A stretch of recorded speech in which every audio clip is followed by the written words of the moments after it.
Hello दोस्तों, राधे राधे। मेरे YouTube channel में आपका स्वागत। आज मैं आपको सुनाने जा रहा हूँ माघ मास महात्म का 25वां अध्याय। इस अध्याय को सुनने से भगवान श्री कृष्ण सुनने वाले के पितर को मोक्ष देते हैं। माघ मास महात्म अध्याय 25-50 ने कहा, हे मुनि, केरल देश का ब्राह्मण किस प्रकार मुक्त हुआ, कथा कृपया विस्तार पूर्वक कहिए। देवदूती कहने लगा, केरल देश में वायु नाम वाला एक वेद पारंगत ब्राह्मण था। उसके बंधुओं ने उसकी भूमि छीन ली, जिससे वह निर्धन और दुखी होकर अपनी जन्मभूमि त्याग कर देश विदेश में घूमता किसी व्याधि से ग्रसित होकर मृत्यु को प्राप्त हो गया। उसका कोई बांधव न होने के कारण उसकी औदर्भ वैदिक क्रिया नहीं हुई और न ही उसकी दाह संस्कार भी। इस प्रकार क्रिया के लोप होने से निर्जन वन में प्रेत होकर चिरकाल काल तक फिरता रहा। शीत ताप भूख प्यास के दुख से हाहाकार करता हुआ वह नंगे शरीर रोता फिरता, परंतु उनको कहीं सदगति नहीं दिखाई देती। सर्वथा दान न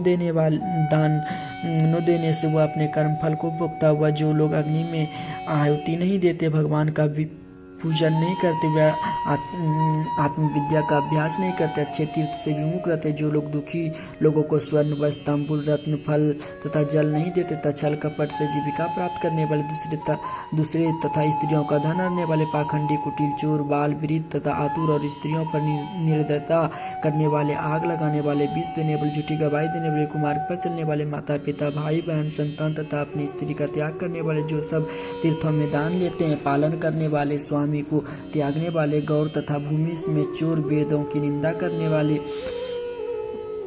वृथा द्रोह करने वाले, प्राणियों की हिंसा करने वाले, देवता गुरु की निंदा करने वाले, ये सभी बारंबार प्रेत पिशाच राक्षस तथा बुरी योनियों में जन्म लेते हैं। तब बुरे कर्म से बचकर धर्म के कार्य तथा यज्ञ दान और तप करने चाहिए, क्योंकि कर्म का फल अवश्य मिलता है। इस प्रकार प्रेत की गति देखकर पाप कर्म कदापि नहीं करनी चाहिए। ब्राह्मण ने कहा, इस प्रकार उस केरल ब्राह्मण ने उस पर्वत पर अधिक समय व्यतीत करके एक मार्ग में एक पथिक को देखा, जो गगरियों में त्रिवेणी का जल लिया हुआ था, आनंदपूर्वक भगवान के चरित्र का गान कर रहा था। प्रेत ने उसका मार्ग रोककर कहा, तुम डरो मत, इस गगरी का जल मुझे पिलाओ, नहीं तो मैं तुम्हारे प्राण ले लूंगा। देवदूती ने कहा, दुखी, निर्बल, नंगे, मुरझाए हुए तुम कौन हो?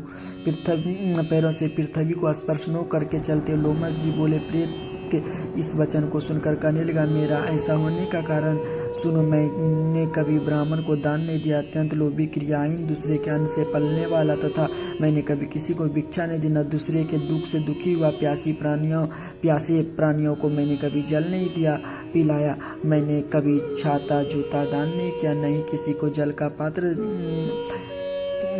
पान या औषधि किसी को दी। न मैंने घर में कभी किसी अतिथियों का ठहरा कर उसका सत्कार किया। देवृत, अनाथ और दीनों को मैंने कभी अन्न से संतुष्ट नहीं किया, न ही किसी रोगी को मुक्त किया, न कभी ब्राह्मण को दान दिया, न कभी अग्नि को में हवन किया। वैशाख आदि मास में किसी को ठंडा जल नहीं पिलाया, नहीं मैंने बड़ या पीपल का कोई वृक्ष लगाया, न किसी प्राणी को बंधन से छुड़ाया, कभी कोई व्रत करके शरीर को नहीं सुखाया। इस कारण मेरा पूर्व जन्म सब बुरे कार्यों में ही व्यतीत हुआ। मेरे पूर्व जन्म के कर्मों से ही मेरी गति या वन में व्याघ्र भेड़िया से बचा हुआ मांस तथा जंतुओं के खाने से गिरे हुए फल, वृक्षों पर लगे हुए सुंदर फल तथा झरने का सुंदर जल सभी मिलते हैं, परंतु देव इच्छा से मैं कुछ खा नहीं सकता। सर्प की तरह केवल पवन भक्षण करके ही व्यतीत करता हूँ। बल, बुद्धि, मंत्र, पुरुषार्थ से लाभ, हानि, सुख, दुख, विवाह, मृत्यु, जीवन, भोग, रोग तथा वियोग के में केवल भाग्य ही कारण होता है। कुरूप, मूर्ख, कुकर्मी, निंदित तथा पराक्रम से हीन मनुष्य भी भाग्य से ही राज्य भोगते। काने, लूले, लंगड़े, नीतिहीन, निगुण, निपुंसक भाग्य से राज्य प्राप्त करते। पर्वत पर भी बलवान राक्षस पिशाच रहते, जिसमें से कभी कभी कोई कहीं वन में फिरते हुए अपने कर्म के अनुसार अन्न जल प्राप्त करते, परंतु आपको उनका भय नहीं होना चाहिए, क्योंकि धर्मात्मा पुरुष की उनकी पवित्रता ही रक्षा करते। ग्रह, नक्षत्र, देवता सर्वथा धर्मात्मा की रक्षा करती है। पिशाच आप जैसे भक्त की तरफ आंख उठाकर भी नहीं देख सकता।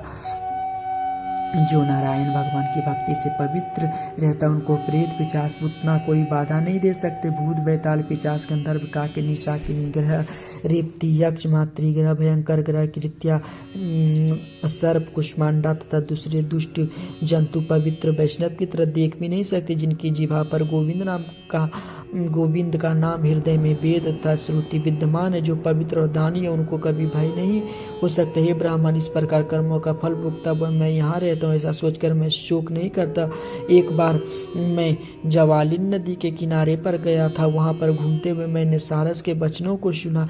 इस प्रकार माघ मास महात्म का 25वां अध्याय संपूर्ण हुआ। राधे राधे दोस्तों, आगे की कहानी आगे अध्याय में सुनाऊंगा।